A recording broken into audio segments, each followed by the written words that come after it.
Welcome back. President-elect Donald Trump slamming the Biden administration for its last-minute decision to permanently ban offshore oil and gas drilling in most U.S. coastal waters. Watch this. 625 million acres. It's like, feels like the whole ocean. And that's our strength, you know? The thing we have oil and gas more than anybody in the world. We're going to have more of it, too. But they took away 625 million acres of offshore drilling. Nobody else does that. I'm going to have it revoked on day one. The White House writing in a statement this: President Biden has determined that the environmental and economic risks and harms that would result from drilling in these areas outweigh their limited fossil fuel resource potential. The National Ocean Industries Association is also condemning this ban, calling the decision a, quote, strategic error driven not by science or voter mandate, but by political motives. Let's talk about it with the National Ocean Industries Association president, Erik Milito. NOIA serves the offshore oil, gas and wind industries, advancing the businesses and professional interests of the members and the industry. Erik, great to see you. Thank you so much for being here. So you don't agree with what the White House said yesterday, that the impact of drilling in those areas is a bigger impact than the resource that it would give us for oil and gas? Absolutely not. We've been in the Gulf of Mexico for 75 plus years, and we've proven that we can coexist and balance the need for environmental protection with energy security, as well as with our national security. President Trump, on day one, hopefully will come in and reverse this. We have risen as a country to a position of energy leadership throughout the world. We are energy strong. We are energy dominant, but that's been eroded over the past 4 years with the restrictive policies of the Biden administration, particularly for the offshore region, where the offshore energy production we have provides a substantial amount of our energy that flows to the U.S.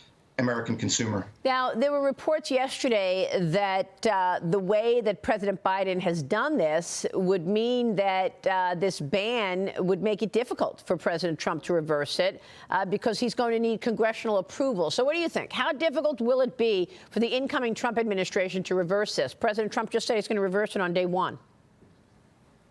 Well, there's some questions around that, but I believe President Trump can move in with his own executive order on day one and reverse it.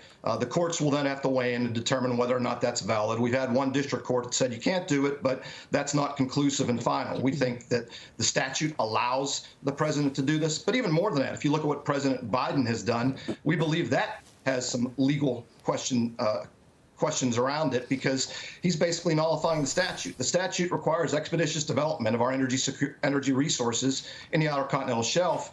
And how can you do that when all the resources are taken off the table? So we're looking at this from a legal perspective, and I think there could be lawsuits against what Biden has done.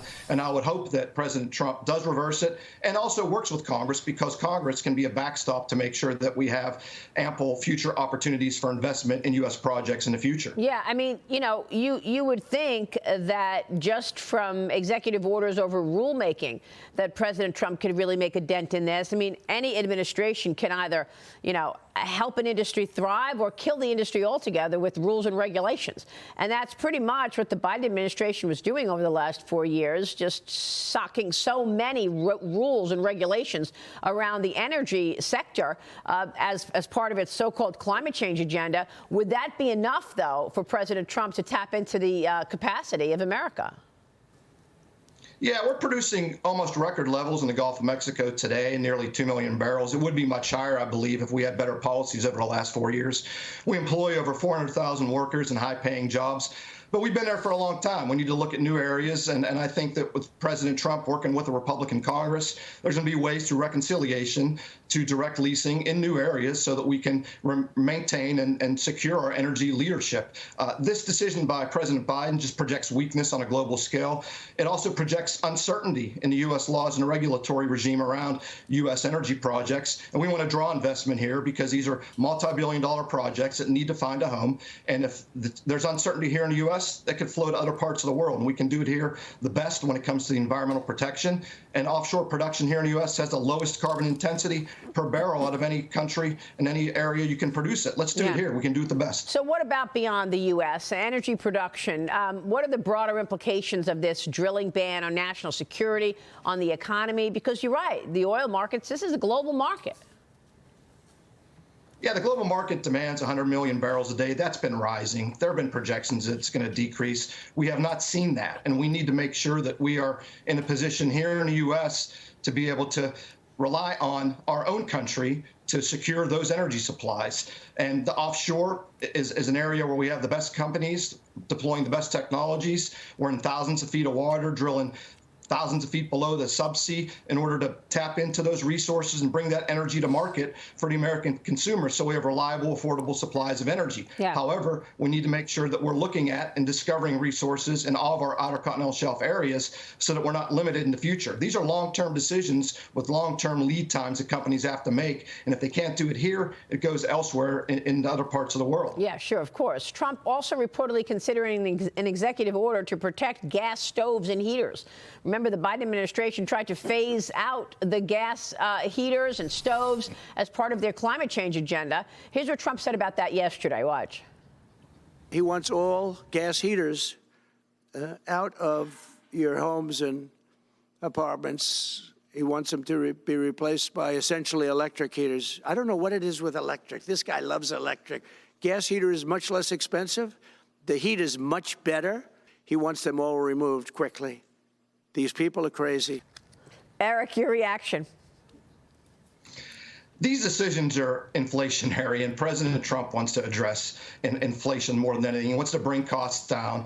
If you're limiting commodities like oil and gas, you're restricting supplies, it's inflationary. If you limit consumer choice when it comes to appliances like gas stoves, it's inflationary. My own personal story is my grandmother. She lived till she was 99.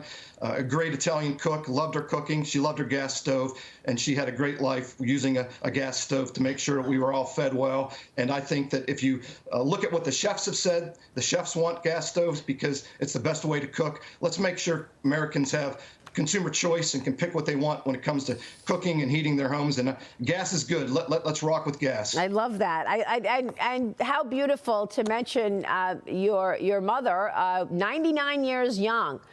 God bless her. We were just talking about that. My mother's 92, and Mehek, your grandmother is 94. Yes. Love it. It's amazing to see. My grandmother, 99. Your grandmother's 99. I love it. Wow. Erik, thank you. Erik Milito joining us. Great conversation. We appreciate your time.